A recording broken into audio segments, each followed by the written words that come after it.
Welcome to the Science of Getting Rich, a book written by Mr. Wallace D. Wattles, written in 1910 and yet holding still some of the most practical advice and teachings about how to build wealth, how to attract money, how to get rich, boiled down to a science. This book is pragmatical, not philosophical. It's a practical manual, not a treatise upon theories.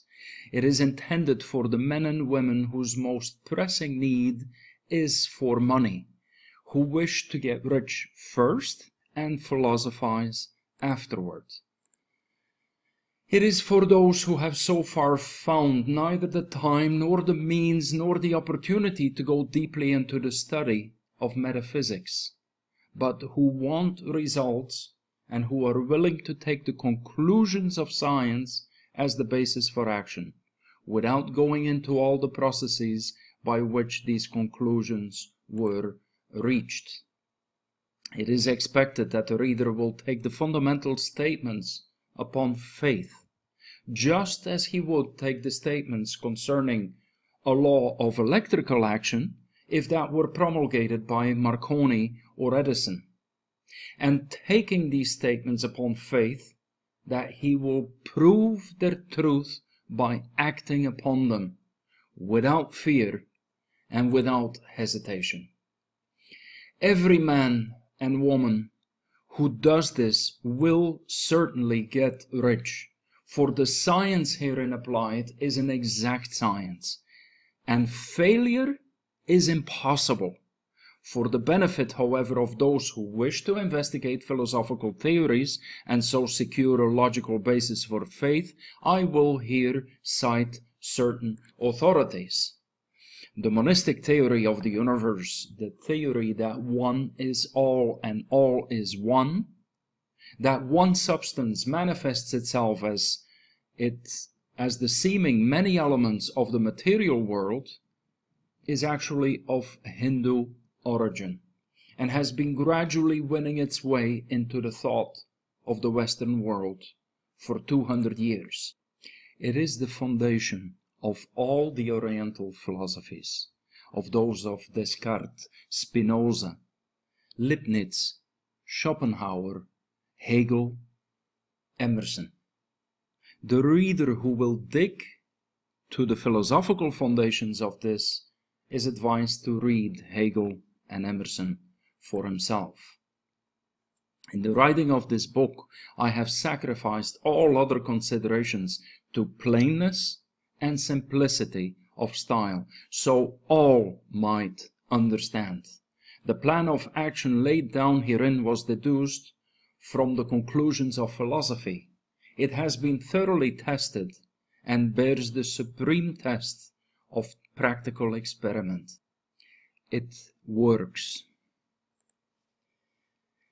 If you wish to know how the conclusions were arrived at, read the writings of the authors mentioned above.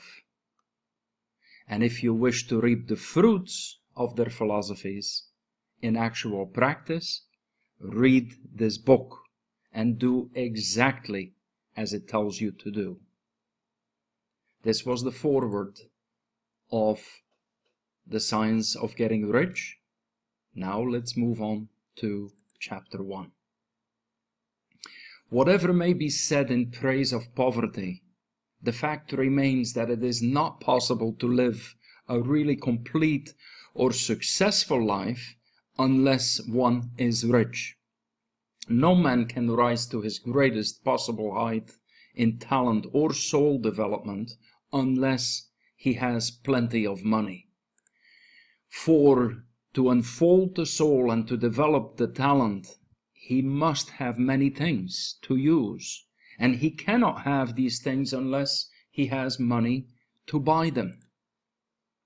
A man develops in mind, soul, and body by making use of these things. And in society, it is so organized that man must have money in order to become the possessor of things. Therefore, the basis of all advancement for man must be the science of getting rich. The object of all life is development, and everything that lives has an inalienable right to all the development that it's capable of attaining. Man's right to live means his right to be free and unrestricted use of all the things which may be necessary to his fullest mental, spiritual, and physical unfoldment. Or in other words, his right to be rich. In this book I shall not speak of riches in a figurative way. To be really rich does not mean to be satisfied or contented with a little. No man ought to be satisfied with a little if he is capable of using and enjoying more. The purpose of nature is the advancement and unfoldment of life. Every man should have all that he can contribute to the power, elegance, beauty, and richness of life. To be content with less is sinful. The man who owns all he wants for the living of the life he is capable of living is rich. And no man who has not plenty of money can have all he wants. Life has advanced so far and become so complex that even the most ordinary man or woman requires a great amount of wealth in order to live in a manner that even approaches completeness. Every person naturally wants to become all that they're capable of becoming. This desire to realize innate possibilities is inherent in human nature. We cannot help wanting to be all that we can be. Success in life is becoming what you want to be.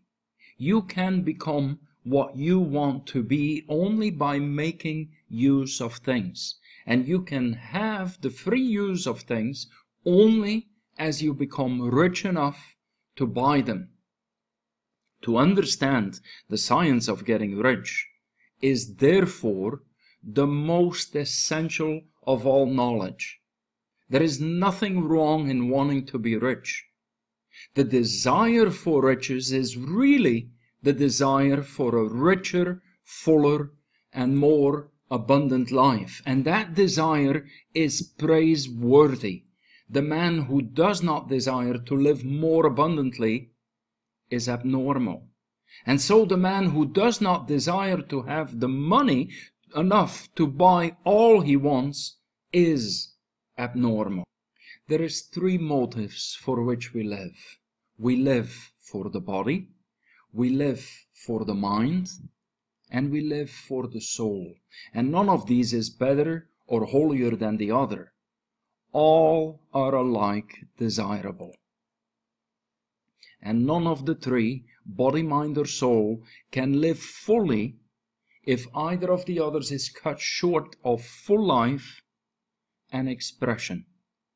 It is not right or noble to live only for the soul and deny the mind or the body. And it is wrong to live only for the intellect and deny the body or the soul. We're all acquainted with the loathsome consequences of living for the body and denying the mind and the soul. And we see that real life means the complete expression of all that man can give forth through body, mind, and soul. Whatever he can say, no man can be really happy or satisfied unless his body is living fully in every function, and unless the same is true of his mind and his soul. Wherever there is unexpressed possibility, or function not performed, there is unsatisfied desire. Desire is possibility-seeking expression, or function-seeking performance. Man cannot live fully in body without good food, comfortable clothing, and a warm shelter, and without the freedom from excessive toil. Rest and recreation are also necessary to his physical life.